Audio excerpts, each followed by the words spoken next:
안녕하세요. 안녕하세요. 21세기 사람 중심의 정치를 말한다 시간입니다. 오늘 이 시간 국민의힘 이해훈 전 의원님 모시고 정치 현황에 대해서 이야기 나눠보도록 하겠습니다.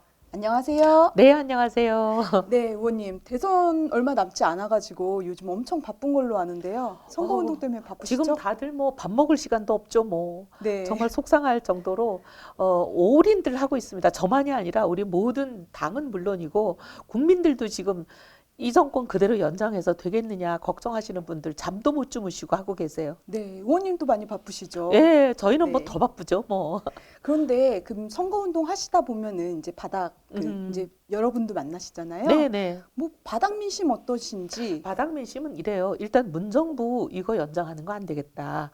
그리고 이재명 후보는 아무리 좋은 말로 지금 와서 말을 바꿔도 이분이 5년 동안 해온 게 있지 않냐. 네. 문정부 5년 동안 문정부를 동조했을 뿐만 아니라 심지어 문정부의 잘못된 정책들 중에 일부는 오히려 이재명 후보가 더 강하게 하지 않았냐. 네. 재난지원금 같은 것도 그런 거죠. 뭐 그건 좀 이따 이제 말씀드릴 기회가 있겠지만 손해 본 사람, 도움이 절실히 필요한 사람에게 그 손해를 보상해주는 목돈을 드려야 되는데 모든 사람들에게 다 나눠줘 버려. 필요도 없는 사람, 손해 보지도 않은 사람들에게까지 나눠주느라고 푼돈을 만들어 버린 이런 거 네. 국민들이 굉장히 분노하세요. 당연히 뭐 부동산하고 세금 실패는 뭐 말할 것도 없고요. 그건 너무 많이 방송에서도 하셨을 테니까 제가 오늘 네. 일일이 말씀 안 드리지만 그래서 이런 정권을 더 연장하고 오히려 이 실패를 더 가중시킬 사람 이재명 후보는 안 되겠다. 그런 게 많죠. 네. 그럼 의원님도 지금 대선 캠프에서 맡고 있는 직책 있지 않으세요? 기획특보단장인데요.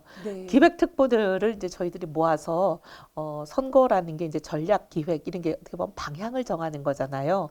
그런 방향을 정하는데 저희들이 이제 아이디어도 내고 고민도 하고 논의도 하고 그럽니다. 네, 굉장히 중요한 거 맡고 계시네요. 모두 다 중요하죠. 네. 뭐. 네. 네, 근데 때마침 내일이 이제 3.1절이에요. 네네. 그래서 제가 그 의원님 이력을 좀 보니까 이제 충청의 딸이라는 인연으로 그 유관순 열사 기념 사업회장을 또 역임하신 것 같더라고요. 예. 그래서 이 회장을 어떻게 맡게 되셨는지 너무 궁금하던데요. 사실 이제 유관순 열사 기념사업회가 우리가 1947년에 생길 때는 네. 우리 뭐 이승만, 뭐 최현배, 뭐 고당 조만식 민족의 지도자들이 다 모여서 만들었어요. 그리고 굉장히 네. 중요한 위원회인데 기념사업회인데 이게 그동안 정부들이 거치면서 홀대를 많이 당하고 심지어 네. 유관순 열사는 1등급이 아니고 3등급으로 돼 있어가지고 유관순 열사 추모제가 열려도 대통령 꽃이 안 오는 그런 네. 상황이었고 또 나라에서 주는 지원금이 1년에 500만 원이 안 돼요. 추모제 때 네. 사람들 식사값도 사실 잘 안 되는 그런 정도의 지원을 받고 너무 열악한 사정 일때 이제 많은 분들이 야 그래도 충청의 네. 딸이 충청의 딸을 살려야 되지 않겠냐.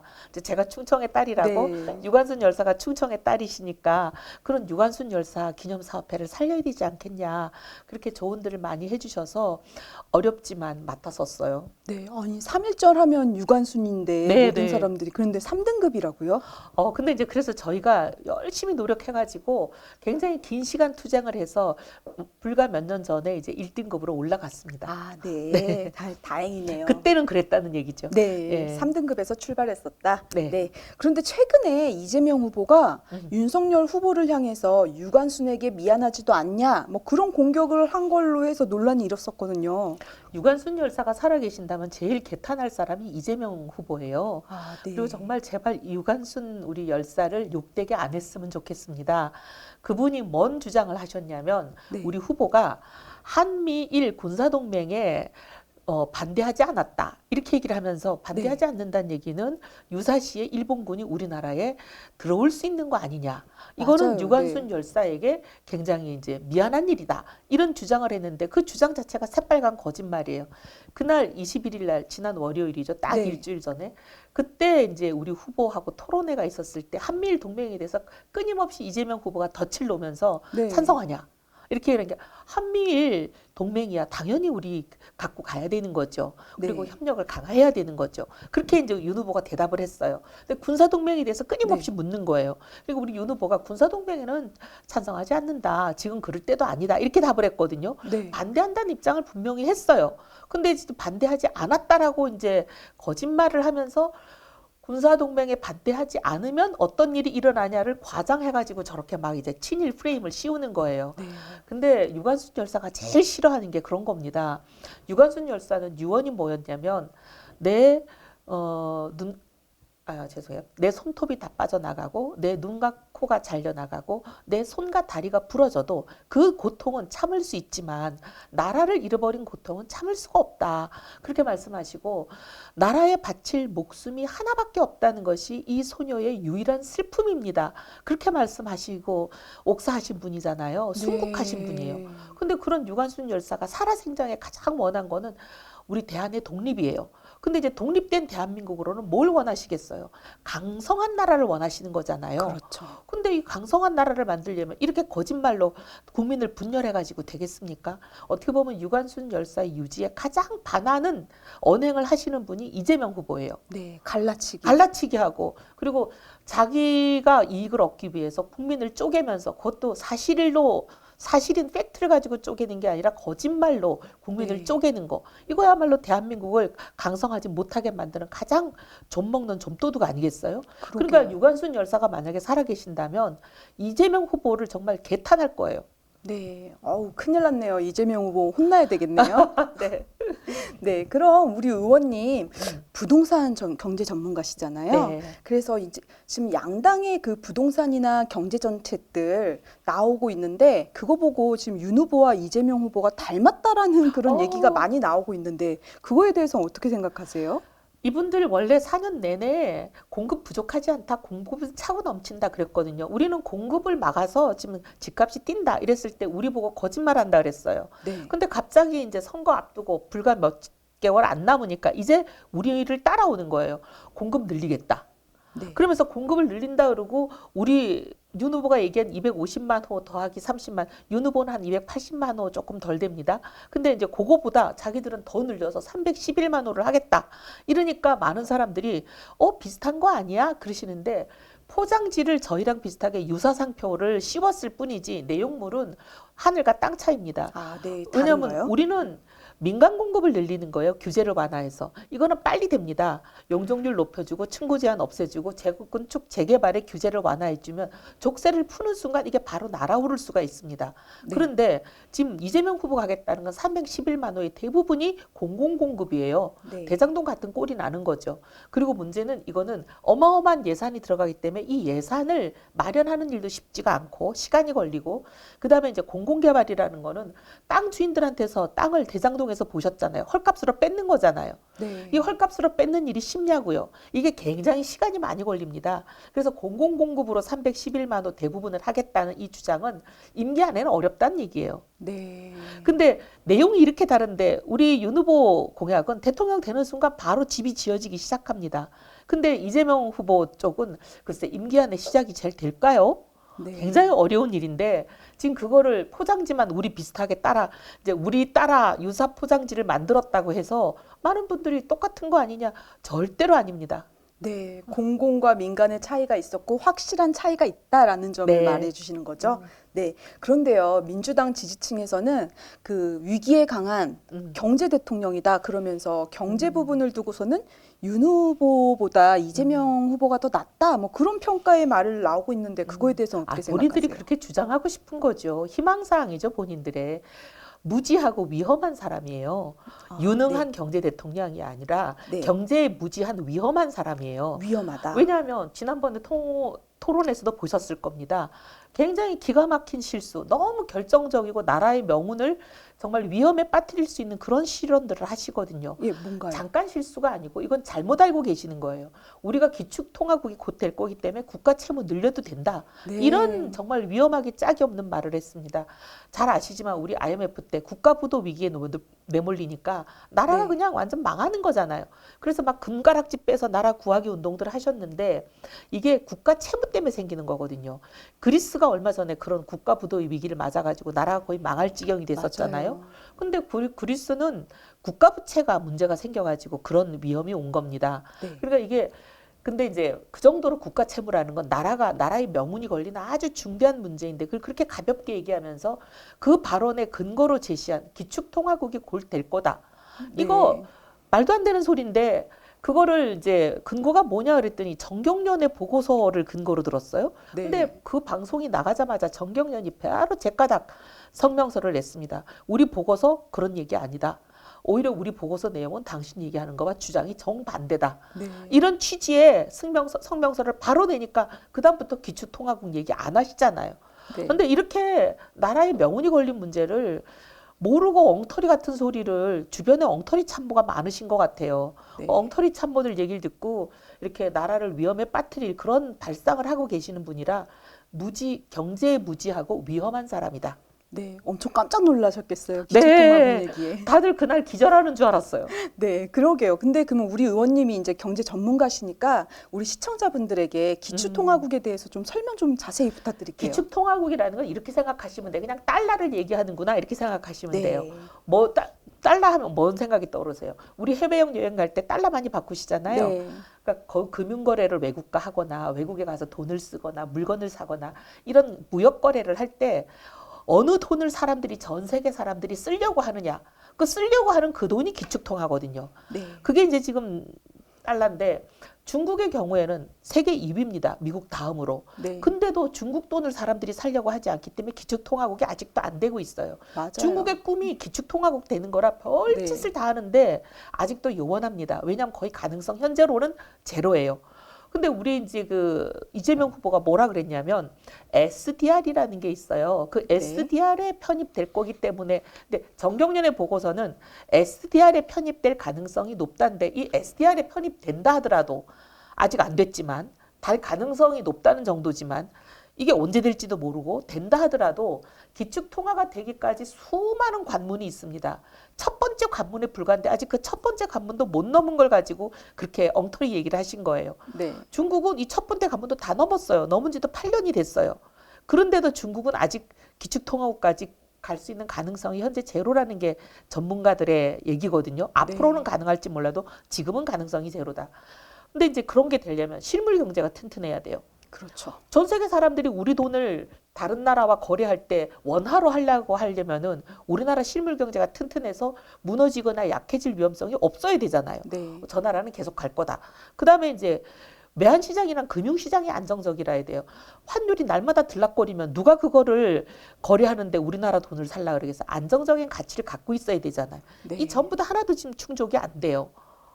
그러면 이제 우리나라를 사람들이 이제 신뢰하고 야, 그렇죠. 그럼 다른 나라랑 거래할 때 원화를 써야 되겠다 생각하는 가장 결정적인 기준은 뭐냐면 국가부도 위험이 없어야죠. 네.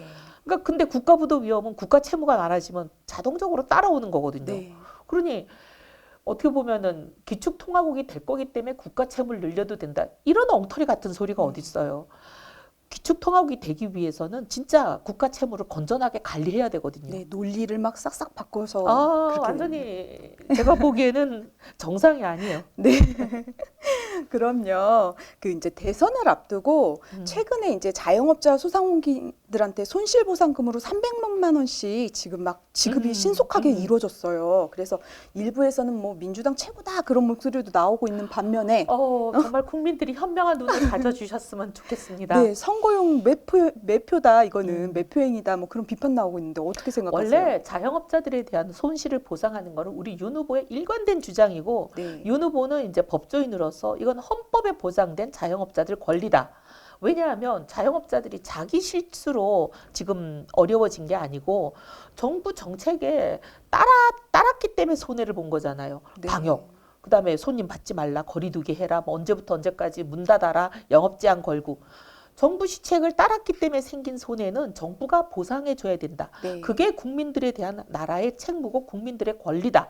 헌법상의 권리다. 23조 3항이다. 이렇게 이제 네. 우리 윤 후보가 계속 얘기하는 거잖아요. 네. 그래서 윤 후보는 지난 아주 여름서부터 이 손실을 다 보상을 해주려면 50조 필요하다. 네. 그렇게 주장했는데 이 사람들이 처음에는 그거 보상할 생각이 없었어요. 그 전국민 소급 보상 안 한다. 그리고 이렇게 피해 본 사람들에게 정말 피해 금액을 사실 모두 다 보상해주는 목돈을 드려야 되는 거잖아요. 네. 근데 전 국민에게 필요하지도 않은 사람, 코로나로 오히려 호황이 된 사람, 코로나로 덕을 본 사람들에게, 그리고 코로나로 아무 피해를 본 적도 없는 공무원들에게, 이런 사람들에게 이제 어떻게 보면 전국민 재난금이란 이름으로 푼돈을 나눠줘 버리는 그걸 계속 주장했던 분이 이재명 후보잖아요. 네. 그래서 이재명 후보는 손실보상에 대해서 부정적이었어요. 그래서 작년 7월이죠. 국회에서 이 민주당이 날치기법 통과한 거 국민들이 다 잊어버리셨나 봐요. 속상한 게 그 날치기법 통과시킬 때 이 손실보상을 빼버렸잖아요. 네. 그러니까 이 사람들만큼 손실보상 안 해주려고 길을 쓴 사람이 없는데 이제 선거가 며칠 안 남으니까 몇 주 앞두고 갑자기 이제 그동안 우리가 했던 주장을 자기들은 국회 180석이니까 그냥 갑자기 자기들 거인 것처럼 자기들이 해버린 거예요. 그러면서 우리가 주장했던 건데 우리랑 같이 하면 공을 나누게 될까 봐 이것도 정쟁이죠. 그냥 지들이 날치기 하는 것처럼 그렇게 해놓고 자기들이 주도해서 했다 이러잖아요. 네. 이거는 이런 새빨간 거짓말은 국민들이 좀 판단해 주셔야 됩니다. 네, 새빨간 거짓말. 네. 네.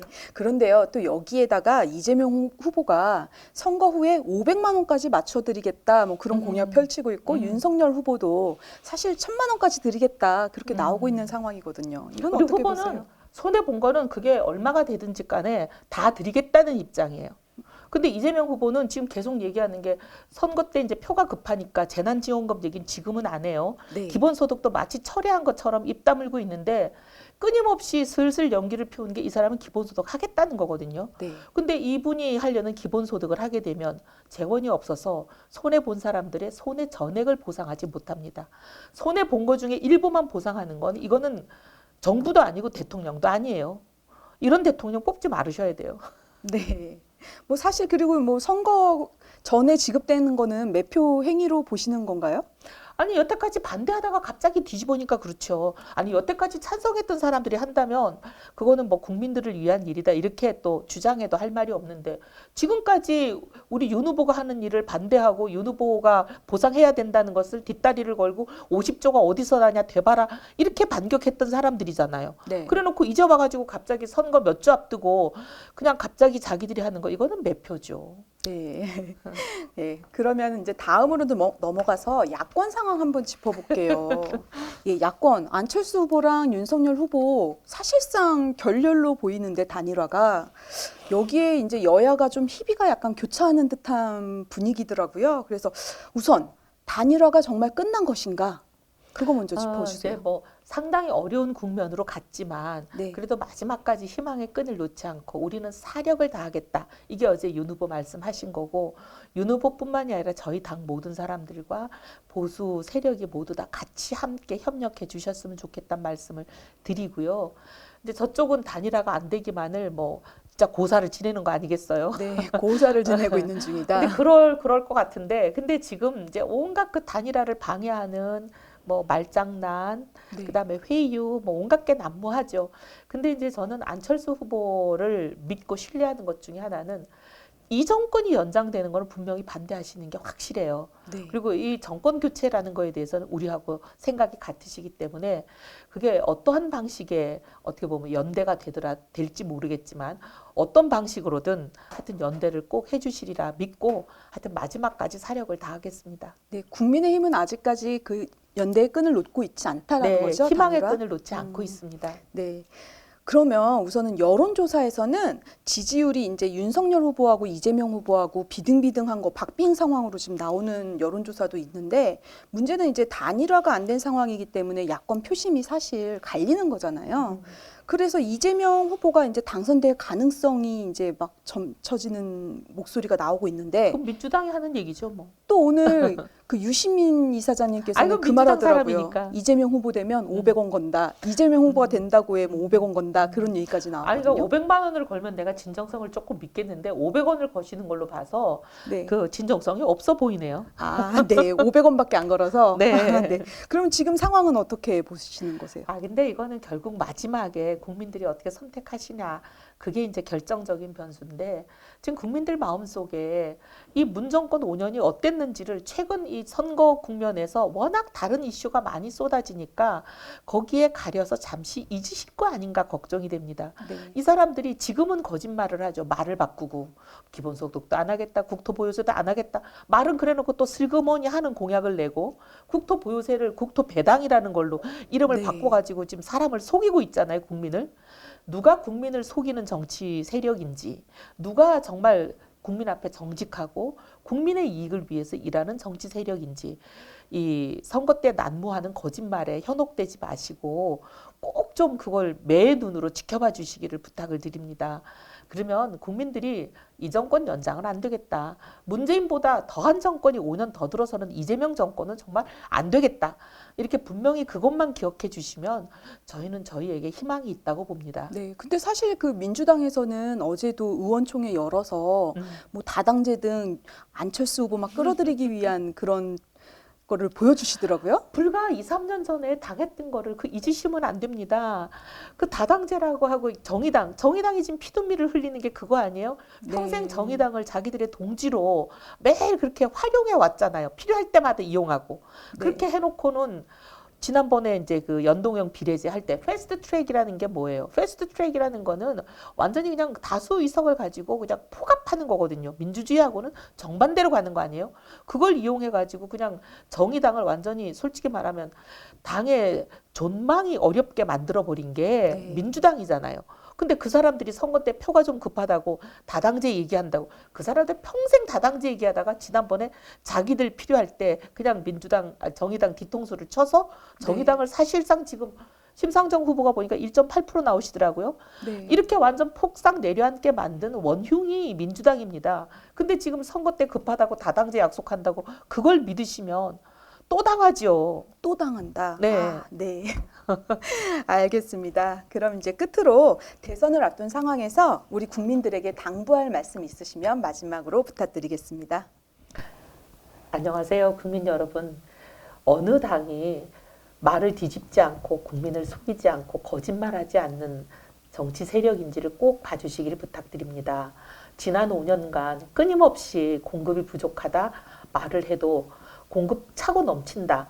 그렇게 변명하면서 공급을 틀어막고 옥대서 집값을 문정권 출범 전에 비해서 지금 2배로 올려놓은 그런 정권 아닙니까?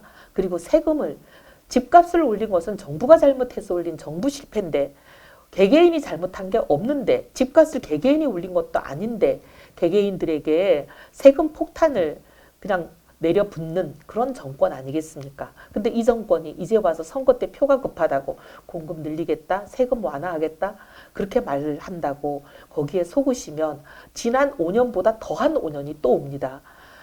부디 거짓말에 현혹되지 마시고 국민을 속이는 정치 세력을 분명하게 분간해 주시기를 부탁을 드립니다. 저희 국민의힘은 항상 일관되게 국민들께 말씀드려왔고 공급을 늘려서 집값을 안정시키고 그리고 세금을 줄여서 국민의 부담을 높이지 않는 국민의 부담을 덜어드리는 그런 새로운 정부가 되겠습니다. 저희들 진심을 꼭 믿어주시고 지금 선거 단일화 교란으로 굉장히 어려운 상황입니다. 모두가 다 투표장에 나오셔서 그 소중한 한 표를 꼭 행사해 주셔야만 정권이 연장되지 않습니다. 꼭 부탁드리겠습니다. 감사합니다. 네, 21세기 사람 중심의 정치를 말한다. 지금까지 이혜훈 전 의원님과 함께했습니다. 감사합니다. 감사합니다.